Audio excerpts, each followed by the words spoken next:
Halo, perkenalkan nama saya Bernardus Maria Thomas Don Mas da Silva, dokter muda dari Fakultas Kedokteran Universitas Udayana.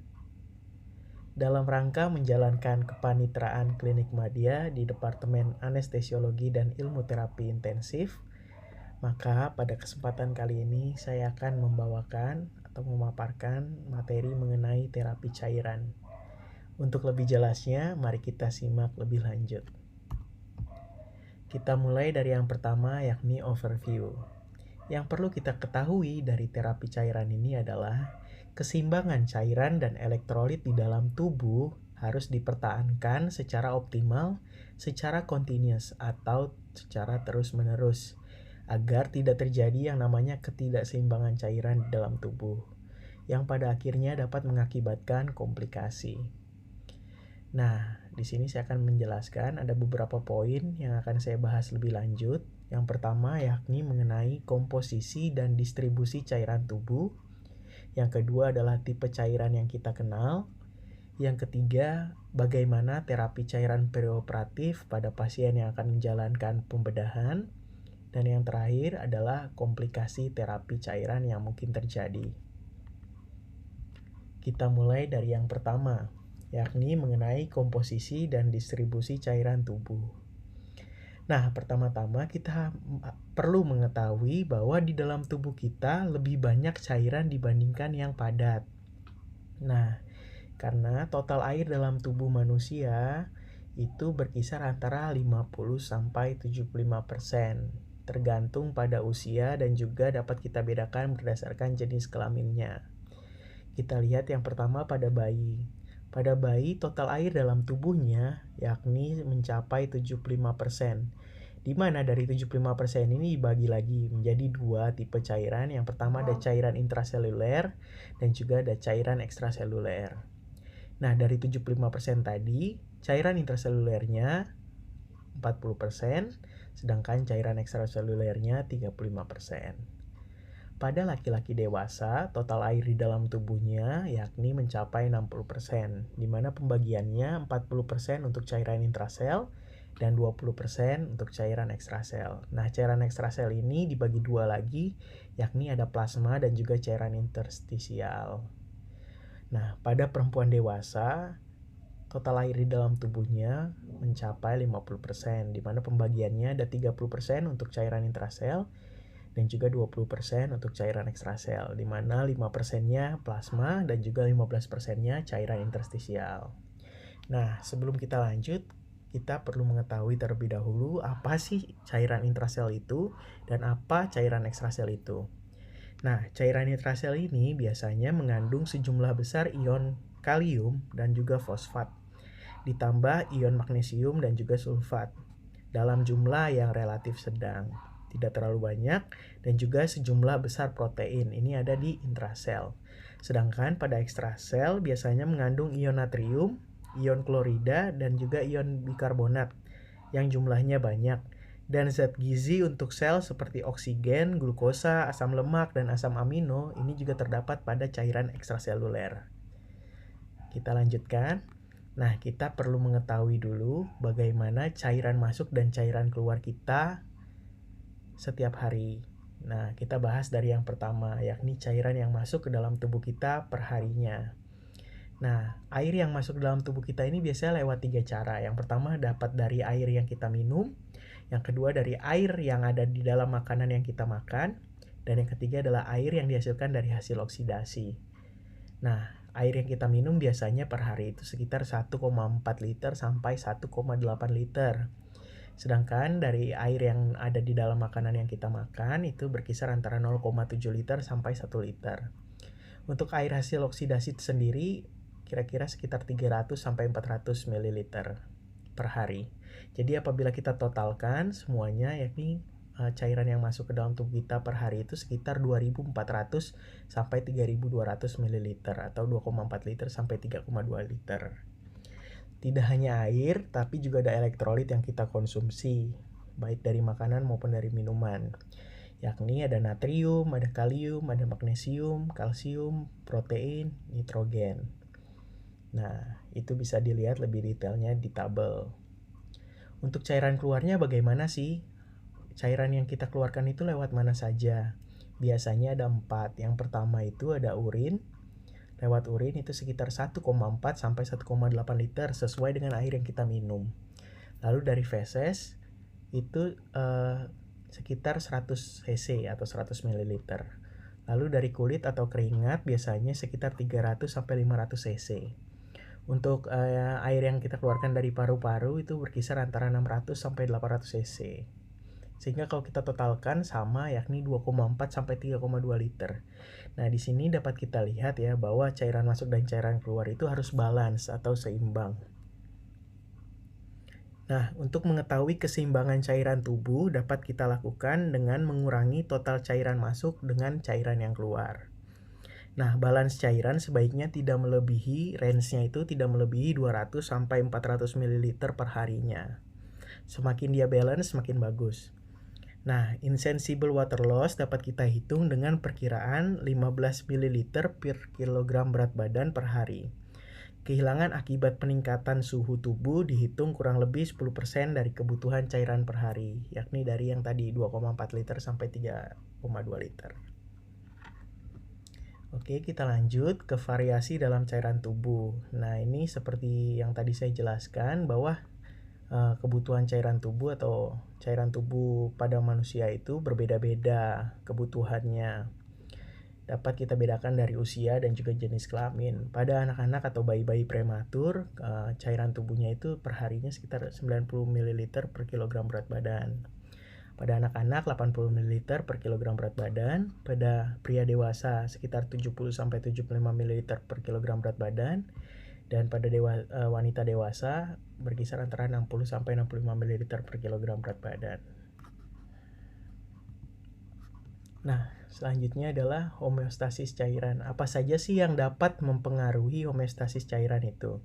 Yang pertama ada stres. Nah, jadi respon terhadap stres adalah mempertahankan air dan natrium dengan cara meningkatkan pelepasan hormon antidiuretik atau antidiuretik hormon ADH, katekolamin, dan juga aktivasi dari yang namanya RAS atau renin angiotensin aldosteron system. Nah, selain itu, apabila terjadi inflamasi, ini juga dapat mempengaruhi homeostasis cairan. Karena terjadinya peningkatan permeabilitas kapiler memungkinkan albumin untuk menembus ruang interstisial. Nah, ini mengakibatkan depresi cairan intravaskular dan aktivasi dari sistem RAAS tadi secara berkelanjutan.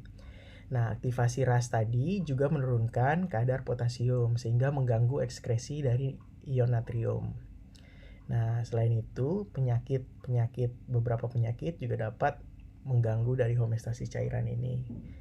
Karena peningkatan kehilangan cairan akibat demam, muntah maupun diare, ditambah pengurangan asupan oral karena mual. Jadi ketika kita sakit, biasanya kita susah untuk memasukkan cairan ke dalam tubuh kita karena kan rasanya mual atau kurang ada rasa biasanya. Nah, itu mengakibatkan homeostasis cairan kita tuh terganggu karena intake cairan kita tuh berkurang ketika kita mengalami beberapa penyakit. Nah, pemberian cairan intravena merupakan tindakan yang dibutuhkan bagi pasien-pasien tersebut. Nah, selanjutnya kita bahas mengenai tipe-tipe cairan. Di sini cairan intravena itu dibagi dua, yakni kristaloid dan juga koloid. Nah, ini ada klasifikasi dari cairan tubuh. Yang pertama ada blood and products, sedangkan ada yang non-blood IV fluids. Nah, yang non-blood ini atau cairan yang tidak mengandung bahan darah ini dibagi jadi dua, yakni kristaloid dan juga koloid. Nah, yang kristaloid ini biasanya glucose containing ataupun juga ada electrolyte solution yang dimix dengan glucose gitu. Sedangkan untuk koloidnya di sini ada yang protein dan juga non protein. Yang protein ini ada polygelin semakel, ada gelofusin, ada albumin, baik yang 5% maupun yang 25%. Sedangkan untuk yang non protein atau bahan dasarnya tidak protein, ini ada starch, juga ada dextrans. Yang starch ini ada beberapa, yakni Hes, pentastarch, tetrastarch. Yang dextran ada beberapa juga, ada dextran 40 Lomodex, dextran 70 Macrodex, dan juga dextran 110 Rheomacrodex. Baik, kita akan bahas satu persatu, mulai dari kristaloid. Pertama-tama, kita harus mengetahui bahwa terdapat 3 jenis tonisitas pada cairan kristaloid, mulai dari hipotonis, isotonis, dan juga hipertonis. Nah, cairan kristaloid ini juga dikenal sebagai extravascular space expanders. Untuk waktu paruh dari kristaloid ini berkisar antara 20-30 menit. Ini relatif singkat ya. Jadi cairan kristaloid ini akan bertahan di intravaskular selama 20-30 menit saja. Kita bahas satu persatu dari hipotonik, isotonik, dan hipertonik. Mulai dari hipotonik, ini jenis cairannya biasa dia lebih less solute dibandingkan dari cairan intrasel itu sendiri. Sehingga nanti akan terjadi perpindahan cairan ini ke dalam sel. Biasanya kita gunakan untuk hidrasi dari sel itu sendiri. Contoh cairan hipotonik ini ada dextrose 5% di dalam air dan juga setengah konsentrasi dari normal salin. Untuk cairan isotonik, di sini memiliki tonisitas yang sama dengan cairan pada intrasel. Nah, sehingga tidak akan terjadi perpindahan cairan. Ini kita gunakan untuk menggantikan cairan yang hilang saja, jadi fluid replacement saja. Contoh dari isotonik ini, cairan isotonik adalah normal salin, ringer laktat, dan juga dextrose 5% dalam seperempat normal salin. Untuk cairan hipertonis biasanya lebih solute dibandingkan cairan intrasel, sehingga yang terjadi cairan itu keluar dari dalam sel. Nah, ini biasa kita gunakan untuk pasien-pasien dengan pasien hipovolemik atau vascular ekspansi. Juga digunakan untuk meningkatkan urine output pada pasien-pasien post operasi. Nah, ini contoh dari cairan hipertonik ini ada dextrose 5% di dalam setengah normal salin, ada juga salin 3%, salin 5%, dan dextrose 5% di dalam ringer laktat. Selanjutnya, ini adalah beberapa macam komposisi dari cairan kristaloid. Dapat kita lihat di tabel. Ini dapat kita lihat ada dextrose 5% di dalam air, in water, ada normal salin, isotonis, dan juga dextrose 5% di dalam seperempat normal salin, isotonis juga. Lalu dextrose 5% di dalam setengah normal salin, itu hipertonis, sama seperti dextrose 5% di dalam normal salin full, itu juga hipertonis. Ada juga RL, ada juga dextrose 5% di dalam RL. Kita lanjut ke koloid. Nah, tujuan dari pemberian koloid ini adalah membantu mempertahankan tekanan onkotik koloid plasma. Biasa digunakan untuk resusitasi cairan pada pasien dengan defisit cairan yang berat. Defisit cairan yang berat ini adalah contohnya seperti pada pasien-pasien dengan shock hipovolemik atau hemoragik sebelum transfusi darah, dan pasien penderita hipoalbuminemia berat dan juga kehilangan protein dalam jumlah yang besar. Cairan koloid ini juga dikenal sebagai intravascular space expanders.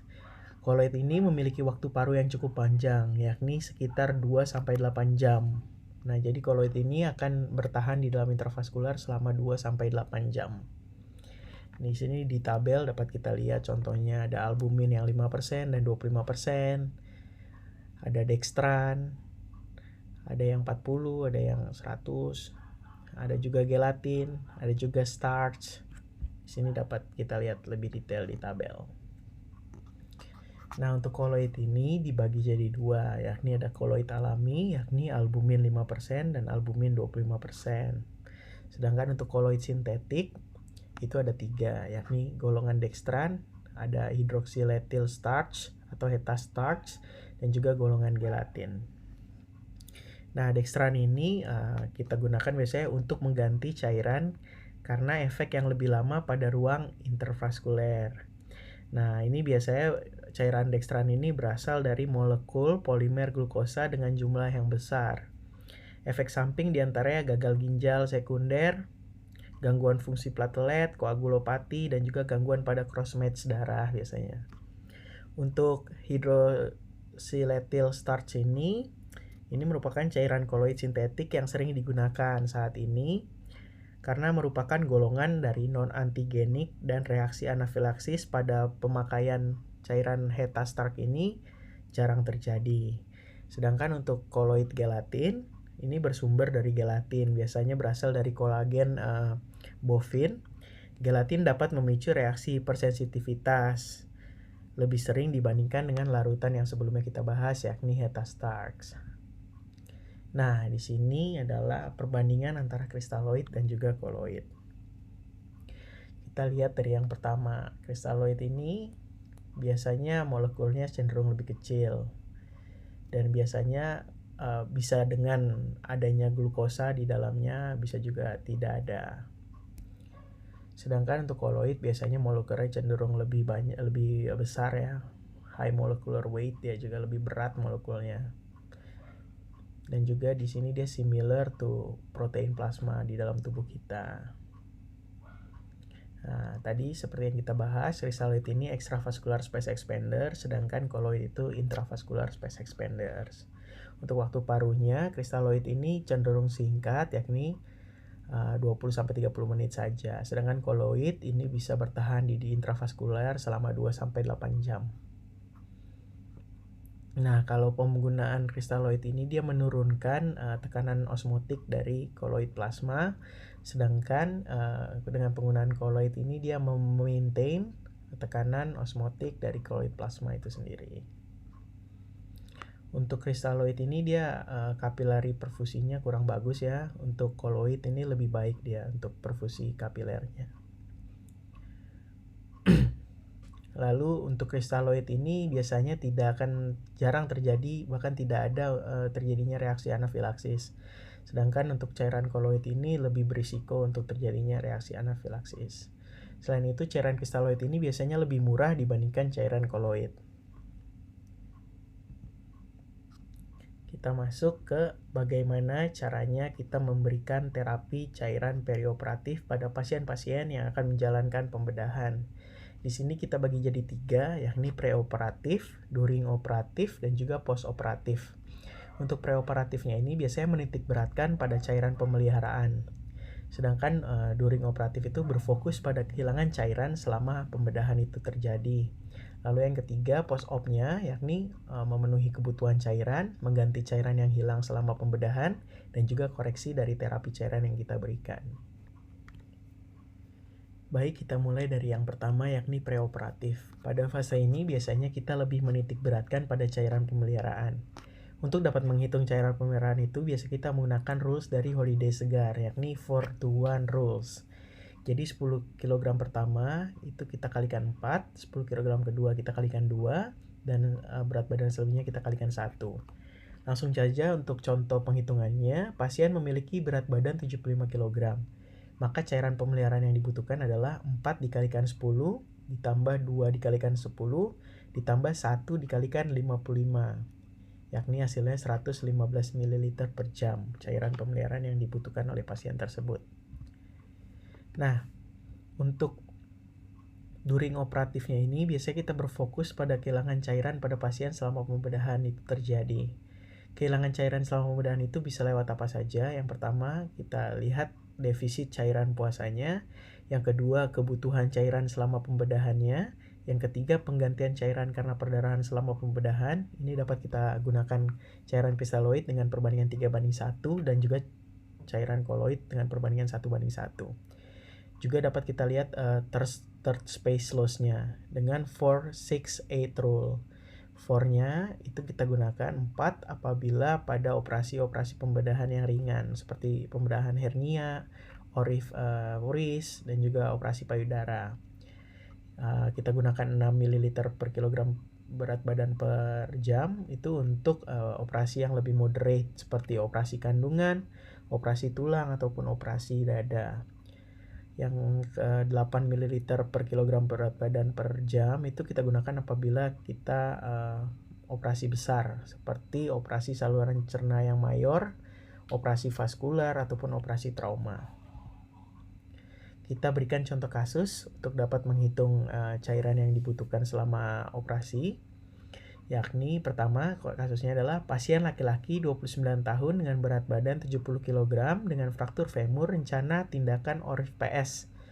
Nah, pada pasien ini perdarahan yang terjadi pada jam pertama yakni 200 ml, perdarahan pada jam kedua 100 ml, perdarahan jam ketiga 100 ml, dan pasien ini dipuasakan selama 8 jam. Hitung defisit puasa dan diganti dengan cara setengah pada jam pertama, lalu dilanjutkan seperempat pada jam kedua, dan yang ketiga seperempat pada jam ketiga. Untuk cairan pemeliharaannya menggunakan tadi Holiday Segar 4-to-1 rule. Untuk ganti kehilangan cairannya bisa menggunakan kristaloid 3:1 untuk perdarahan, dan juga third space loss-nya dengan 4-6-8 rule tadi. Kita langsung saja ke jawabannya supaya kita dapat lebih mengerti dengan baik. Pertama-tama kita harus menghitung cairan pemeliharaan menggunakan 4-to-1 rule. Di sini kita gunakan 4 kali 10 ditambah 2 kali 10 ditambah 1 dikali 50. Hasilnya 110 ml per jam yang cairan pemeliharaan yang dibutuhkan. Nah, defisit cairan puasa itu adalah 8 jam tadi dikalikan dengan cairan pemeliharaan yang dibutuhkan. Kita dapatkan hasil 880 ml untuk DCP-nya. Nah, DCP ini akan dibagi jadi 3 kali pemberian. Yang pertama itu kita kalikan setengah untuk jam pertamanya, yakni 440 ml. Lalu yang kedua kita berikan seperempatnya, yakni 220 ml. Dan juga di jam yang ketiga kita berikan seperempat lagi, yakni 220 ml. Nah, untuk third spacing and bleeding operasinya, ini kita gunakan operasi yang moderate ya. Jadi kita gunakan 6 cc per kilogram berat badan per jam. Jadi kita kalikan saja 6 dikalikan 70 kg berat badannya. Kita dapatkan 420 ml per jam untuk third space loss-nya. Nah, kebutuhan cairan jam pertamanya ini kita dapat hitung dengan cairan pemeliharaan ditambah third spacing ditambah setengah dari defisit cairan puasa ditambah penggantian perdarahan. Untuk kebutuhan cairan jam keduanya, cairan pemeliharaan ditambahkan third spacing ditambah seperempat defisit cairan puasa ditambahkan penggantian perdarahan. Dan kebutuhan cairan pada jam ketiganya, yakni cairan pemeliharaan ditambahkan third spacing ditambah seperempat defisit cairan puasa dan penggantian perdarahan.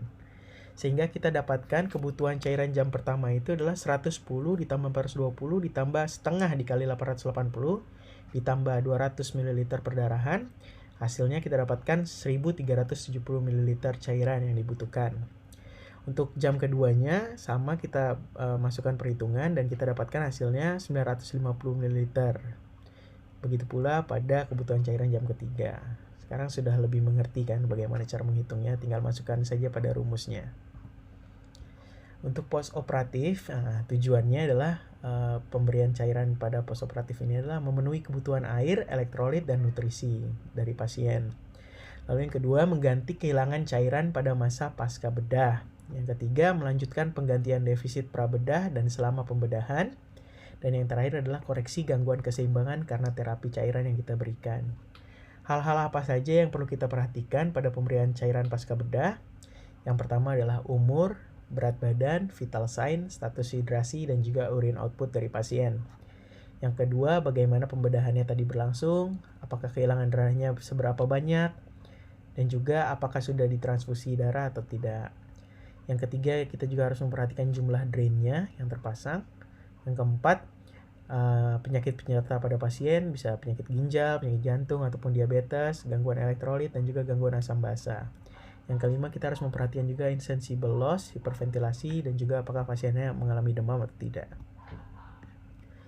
Kita masuk ke bagian yang terakhir, komplikasi. Komplikasi yang paling sering terjadi adalah overhidrasi. Jadi cairan yang kita berikan itu terlalu banyak, sehingga akhirnya cairan di dalam tubuh pasien itu terlalu banyak, sehingga terjadinya jantung gagal memompa volume sirkulasi secara efektif. Ini dapat mengakibatkan distensi berlebihan pada ventrikel kiri, yang apabila terjadi secara terus-menerus dapat mengakibatkan gagal jantung. Nah, dengan gagal jantung ini akan terjadi juga edema paru, karena darah mengalir kembali ke paru sehingga terjadi edema paru. Sehingga apabila sudah terjadi edema paru dan akhirnya dapat menyebabkan sesak nafas pada pasien. dan dapat nafas menjadi pendek dan menyebabkan batuk, terdengar crackles pada auskultasi dan menurunnya saturasi oksigen. Di sini pada akhirnya pasien dapat mengalami apnu apabila tidak ditangani dengan baik. Kira-kira itu saja komplikasi yang dapat terjadi, yang paling sering terjadi.